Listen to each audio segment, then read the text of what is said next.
So let's start doing the homework for section 7.2, which is on page 226. Problem 1. We are going to, I think problem 1, as most of the time is true, is just a standard problem. So I have the integration is done right here. The only difference, the answer is slightly different, is that because from what it used to be is because we're calculating it as counterclockwise, and then for clockwise, then the answer is -1. So that is that's that. Okay, and then for problem 2, it is we have, let's see, we are integrating something. Maybe I should look at the problem first. Integrate by 2 methods this thing in the positive sense, and okay, over the boundary of the region bounded by some funny looking curves, y squared equal to x and absolute value of y equal to 2x minus 1. Now if you had to graph that description, you will notice something that's similar to the gobbling thing in the video game, but not quite, okay, because this is a parabola, not a circle. Otherwise it looks somewhat similar. But anyway, we're going to integrate over this thing. So I integrated through by the line, like the old way, okay, and which came out with some kind of an answer, which is 0. And then then we applied the Green's theorem, and then cranked it out after some calculations, and it also equals to 0. So that should be okay. And that's problem 2. Next, let's consider problem 3. We have 2 methods. Problem 3, we're calculating this thing over the ellipse. All right, that should be straightforward because ellipse parameterized with a cosine theta and b sine theta, just like the example. Did we have an example? I don't know. Anyway, this is the ellipse. Okay, we plug stuff in. And that equals to well, whatever. Well, it equals to 0. However, if we use the, why do I say that's the old way and the new way? It doesn't matter. The point is you plug in into I had calculated 2 different ways, and either way, the answer is 0. So that's that. So the next problem we need to do is problem number 4, which is more interesting. Okay, now we have the Green's theorem in polar coordinates, and what's worse, we have to prove it ourselves. All right, so when you look at this looks similar to the regular Green's theorem with something involved, is there's an extra 1/r added. Packed in there, right? Otherwise it looks pretty much the same. So to make it the same, what we're going to do is we are going to apply the Green's theorem to this formula in general. That is, treating it as a well, we'll start, let's see, where's my problem? Okay, start right here.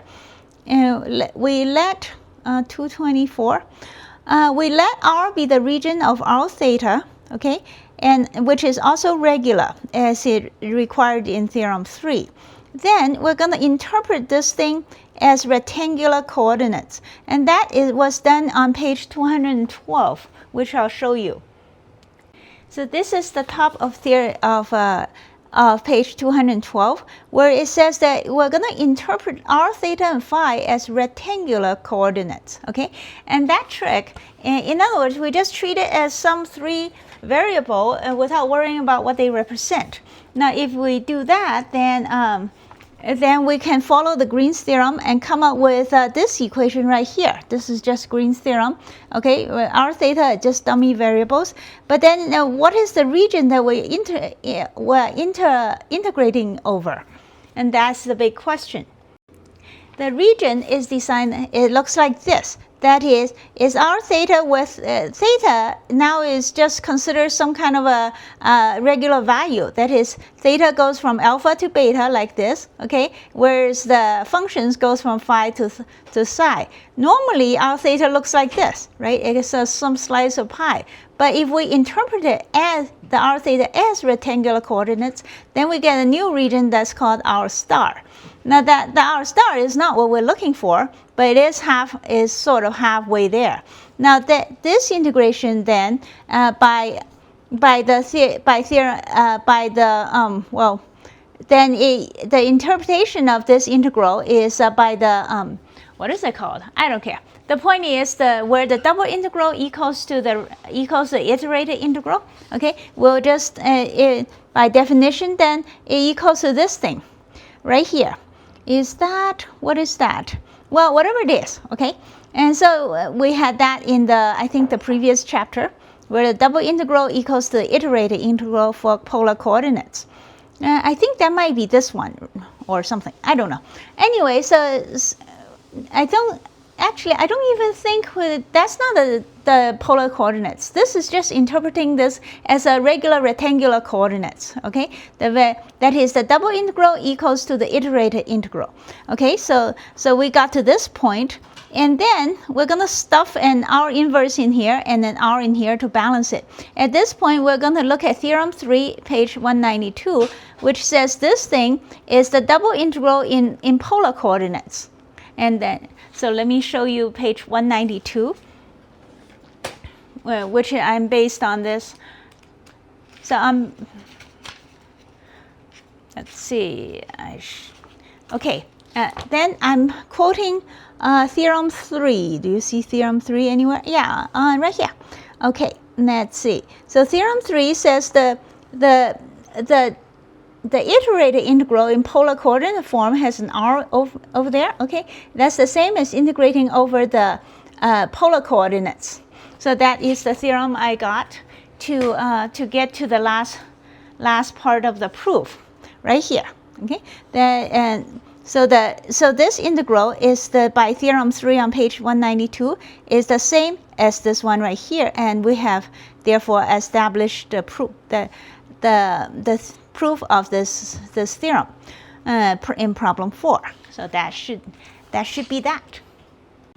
Next, let's consider problem 5, which we are going to use the polar coordinates formula we got from problem 4. Now, with the help of that formula, then we can readily derive these area formulas, like the first one.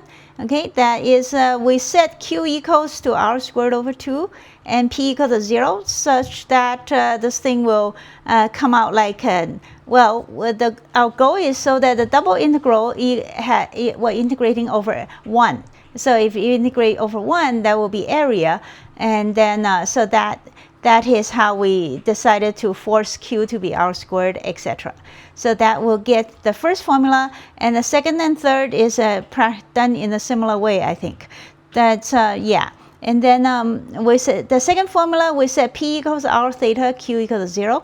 And the third formula is adding up the first two, and then divide by half. So the formulas are found. However, we have to use them carefully, because if we're to apply to the circle R less than or equal to A and calculate its formula, you will notice quickly that only the first formula works. Okay, that is this one works. The other two don't work for the circle. Why is that? Because the pole in our theta, that's our region, right? The pole is excluded from our theta in this definition. So if it includes the pole, you go clear around and you might run into a mess.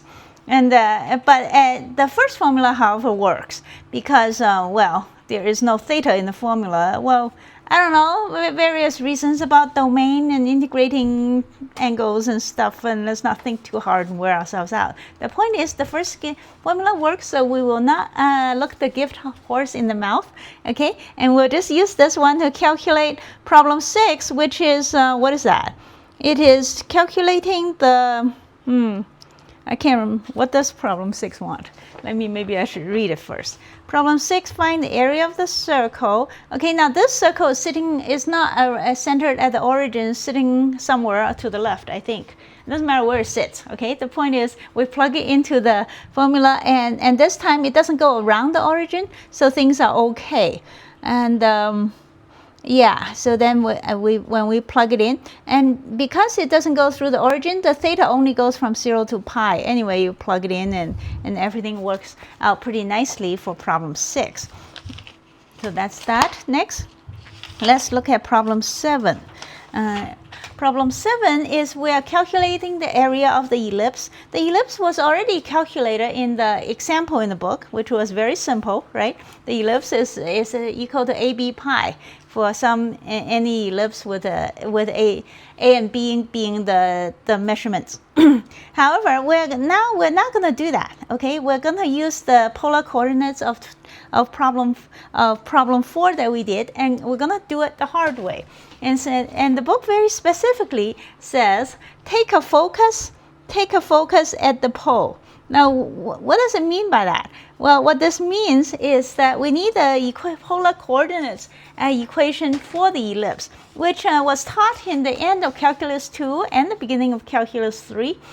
So, in other words, this thing right here, the ellipse formula, you can look it up, equals to this thing right here. Okay, and there are several different renditions, but it doesn't matter. One of them is this thing, where E equals to square root 1 minus B squared over A squared. Okay, and then, so in other words, the ellipse can be represented in polar coordinates in the form that's has to do with A and B, and those are the constants. And then it's R in terms of some function of theta, basically, is what it is. So that's the polar coordinates for the ellipse. So then we can plug it right into this formula that we did a little bit earlier, well, in the previous problem. Okay, this formula right here, where A equals to 1/2 integral of R squared, which is this thing. If we were to do that, then we get, where am I? So here's the integration that we have to do, okay? And to do that, this is this is R squared, and we're integrating clear around. So, and this, by the way, this representation does have a one of the focal point is at the origin, just like the book says. That's, take a focus point at the pole. The pole means the origin. So this does have the pole at the origin. So then we plug it into that area formula, which is 1/2. You integrate, theta goes clear around, and then we have this is R squared, right? Because the ellipse is represented by R as a function of theta, so R squared d theta. So the integration is fairly straightforward. Now, how are we going to integrate this thing? Now, that is not so straightforward. I tried to plug it into the Wolfram calculator, and it couldn't do it. So eventually, I ended up Googling this thing, okay? And Google's AI told me this. For the equation of the ellipse that in, say, this form, the integral, this integral, I just typed it in, it has nothing to do with that. But anyway, this integral, okay, without the stuff on top, because there's a constants on top, which I got rid of. So I asked the AI how to do this integral, and it says this integral is exactly this number right here.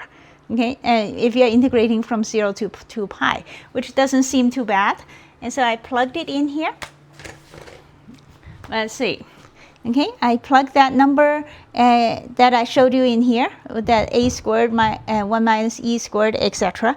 And that where 1 minus E squared, E being this thing, then 1 minus E squared is just B over A. You multiply together, and it does equal to AB pi, which is the area of the ellipse. So that seems like quite a bit of work to calculate the ellipse, area of the ellipse that we've already figured out. But there is a time to do this sort of thing. So then, however, the question still remains is how do we do that integration? Because off the top of my head, I can't even figure out how to do it. So I typed in a sample into AI, okay? Because the Wolfram calculators often do things the long way. Even if you can see the steps to it, the steps don't necessarily make any sense. So the AI, however, has a much better explanation. So to integrate something like this, the question is, how do I integrate this type of thing? Here's the trick, okay? One and only. We need to substitute t equal to tangent x over 2. And then once you do that, then you calculate cosine t and what is dx in terms of dt and plug it all in, which gives you a big complicated looking fraction. But and what's more, you have to watch out as x goes to pi, t goes to infinity. So you got to watch for that. But after you do this thing, and how do you integrate fractions? You have to break it up and follow various formulas, and finally you will be able to get to the answer eventually. Okay, and then so after that a ton of work, you can get the answer to this thing, which eventually can give you this if you're interested.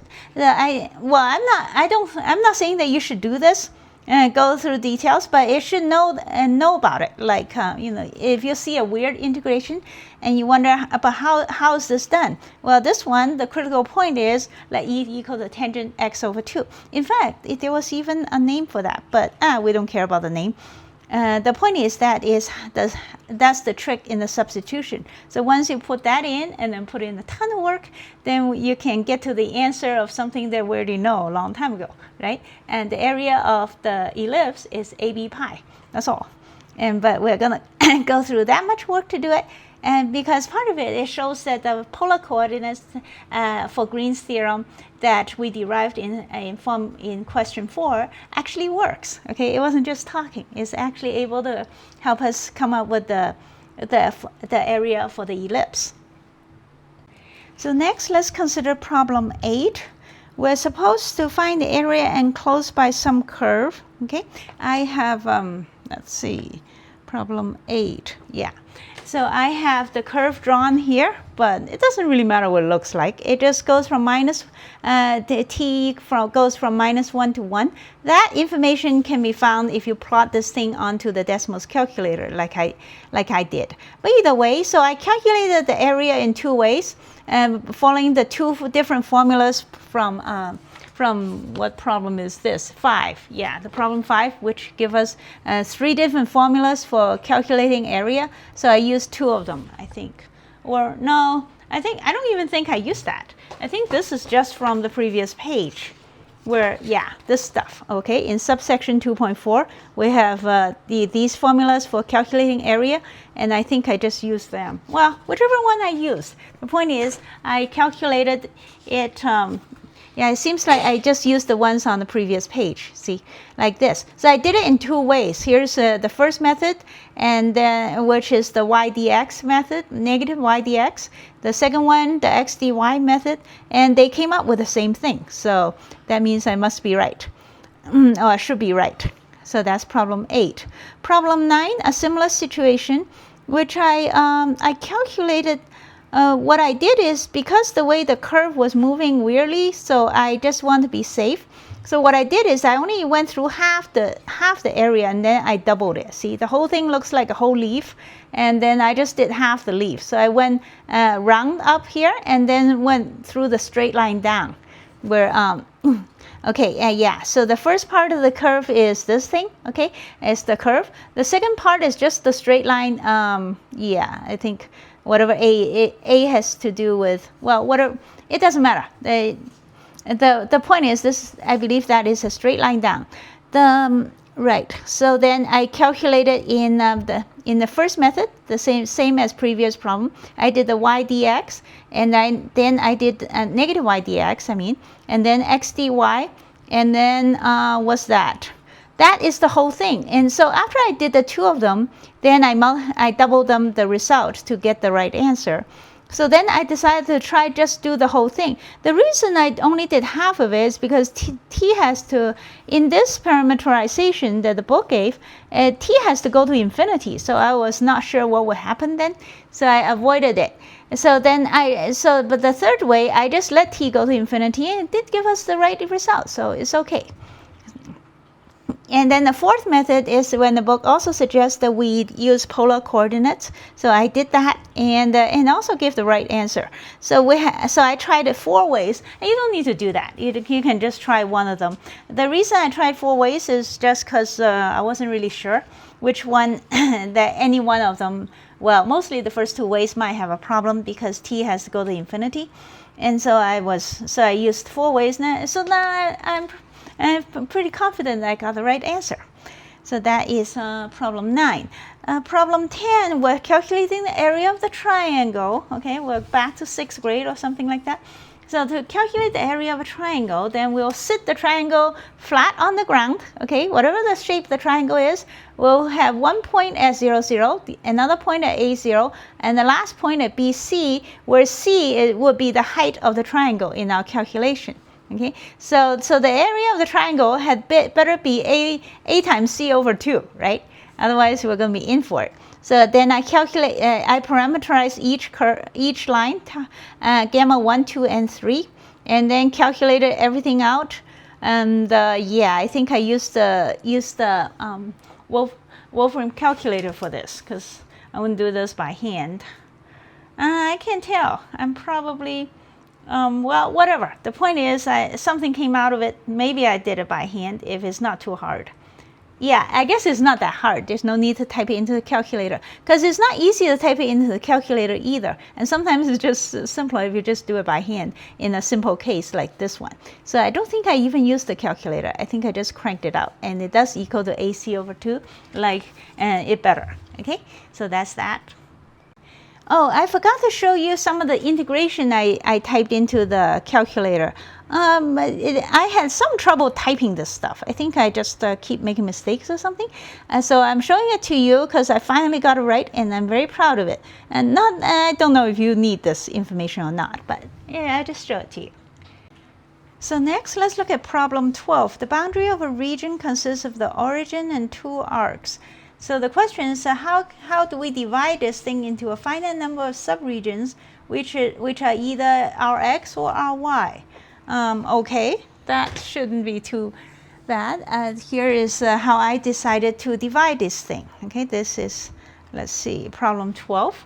I just slice it down the middle along the diagonal line, and which is a line of symmetry. So it divided into 2 regions that are clearly either Rx, the bottom one, or Ry, the top one. Okay, because the curve is continuous all the way up to the border. So it's continuous on 0, 1.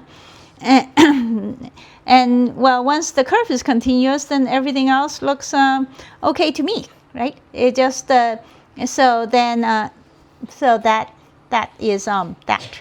All right. So then let's see. Next we have problem 13, which is we need to prove some kind of formula. Okay.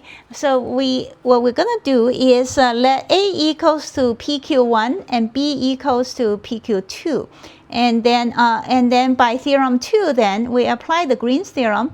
Then it equals to the line integral equals to the integral over the area integral.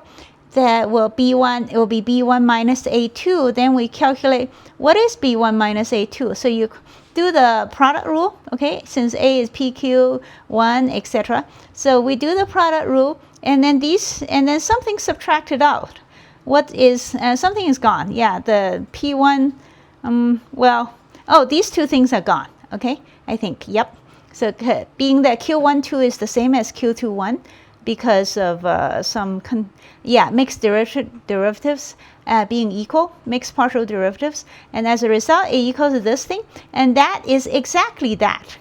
All right, so and that's the definition of the Jacobian, and therefore, well, formula is properly proved, and so that's problem 13. So problem 14 is more involved, a more interesting problem, where we have the thing is being parameterized by S. S is the arc length, okay? Normally, we've only been doing T. Now, this time it's parameterized by S, and then, so X is 5S, Y is psi of S. Well, S works the same way as T, except that S has certain specific extra qualities that T may or may not have. So then, and then we have delta V is defined as V11 plus V22. And then we need to show that equation. And what is the equation? Where partial V partial N is a directional derivative. And what's a directional derivative? We need to dig it out. Okay, that was done a long time ago.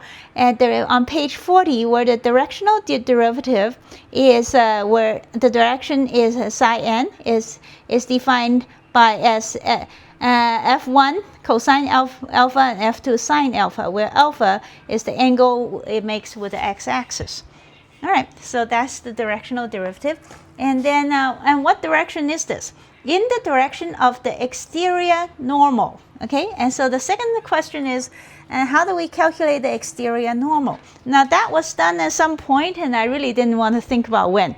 So I just Googled it, and the Google says, okay, it gives the formula with the tangent being x prime, y prime, and the outward the outward normal is going to be this thing right here. All right, so that's what we're going to use to calculate this stuff. All right, so that is that. And with that kind of information, then we're able to crank something out. Let's see, where is it? Right here.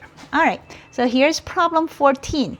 And we need to show this thing, okay?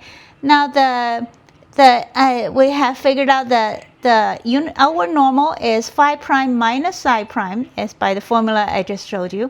And then this is a partial v partial n is defined as v1 cosine alpha and v2 plus v2 sine alpha, which is this thing right here. And notice that phi prime squared plus psi prime squared equals to 1. Because this is an arc length parameterization, which means that phi prime and psi prime is this. That's the unit vector. Okay, that is the unit tangent. This thing is not just the tangent, but the unit tangent. And so this height here, this length here, the slant length equals to 1. So you have a psi on the bottom and a psi down here, and negative phi up there, and then there's your alpha. And so then the alpha, then we can calculate from that triangle. The alpha is tangent inverse of phi prime over psi prime. And don't forget the negative. I forgot the negative. Well, I don't think I forgot it for too long. And so anyways, there's a negative sign in there, and which we will keep with us, keep in mind. And so continuing to calculate this thing, we'll plug that formula in here, okay, and right, and which gives us, being that tangent is, we need to calculate, give me a second, let me see.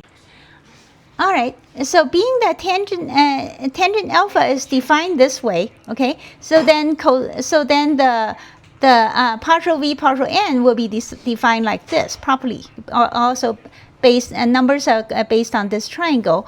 And then of course the square root and stuff happens to be 1, so that's convenient.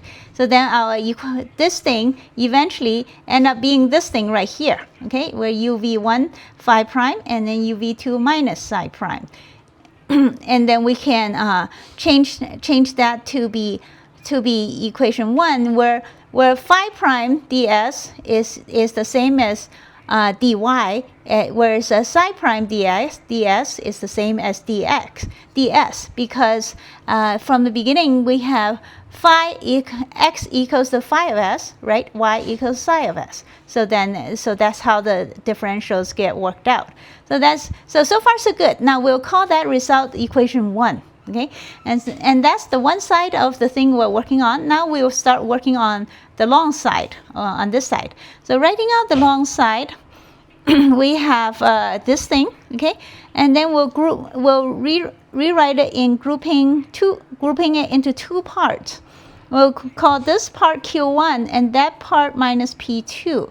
And if we do that, then we calculate Q1. Q has to be equal to UV1 for Q1 to be that thing, and by applying the product rule. And similarly, P has to be this to applying product rule to become that, including the negative sign. So when all the dust is settled, then that thing will be equal to this, okay, where the first part is P and the second part is Q. And this has to equal to equation 1, and that is what we're looking for. Yeah, being that this is it doesn't just equal, it's the same as equation 1. See, here's equation 1, and here's this thing we come up with from the other side. So that proves that this thing and this thing are the same, and therefore that's what we were setting out to prove. See, they are indeed the same, and that's problem 14. Now, I wrote out problem 14 very neatly, didn't I? I mean, look how good this looks. And it didn't take very long, right? And it includes all kinds of information. And how was I able to do that? The reason I was able to do it so nicely is because that was my second draft. Here is my first draft, and look at how much I messed up. So don't look at it, actually. Okay, just focus on this part where things look much better. But I just don't want you to get the wrong idea that think that, oh, I just pulled all that off in one try. I did not. Okay, and there was a bunch of mistakes I made in here too. Ugh. Anyway, but eventually I was able to pull myself out of the mud, the mud pit, and able to come up with everything looking pretty nice. See, and which makes me very proud of myself. See, that's the good thing about being stuck in a mud pit, is when you get out and then come out looking peachy, then it does give you a very good feeling. So next, let's look at problem 15, 16, and 17. They're all based on problem 14, I think, or 15. Sometimes 14, sometimes 15. So, okay, so problem 15, we are trying to do something here. So to prove that, we just did some quick manipulation, and I guess that is about it. The answer came out right away. Problem 16, we're gonna let v equals to 1, okay? What is that called? All the time. Anyway, so then triangle v has to be equal to 0. And so then we have by problem 15, using the formula in 15, then we quickly get this kind of thing. Right, I remember now. This is called identically 0. Okay. Anyway, and then that's 1. So partial v partial n 0. The triangle u is given as 0. All the zeros by the formula in problem 15. You plug it in. Well, you don't have much left. Okay. So that integral equals to 0, like we're supposed to prove. So, and then next, let's look at problem 17. In problem 17, we're going to use problem 14's formula, where we let u and v to be equal. If u and v are the same thing in this formula, okay? Once you see that, then you write that stuff down. It equals to this thing, which is equals to this thing, and then plus these two things together, which equals to that. And let's see, give me a second here, what? And never mind. So being the triangle u is 0, that's given, okay, then this part, they're both squares, so it has to be bigger than or equal to 0, which means this integral that it equals to has to be bigger than or equal to 0. So that is that. And that should be the end of this section.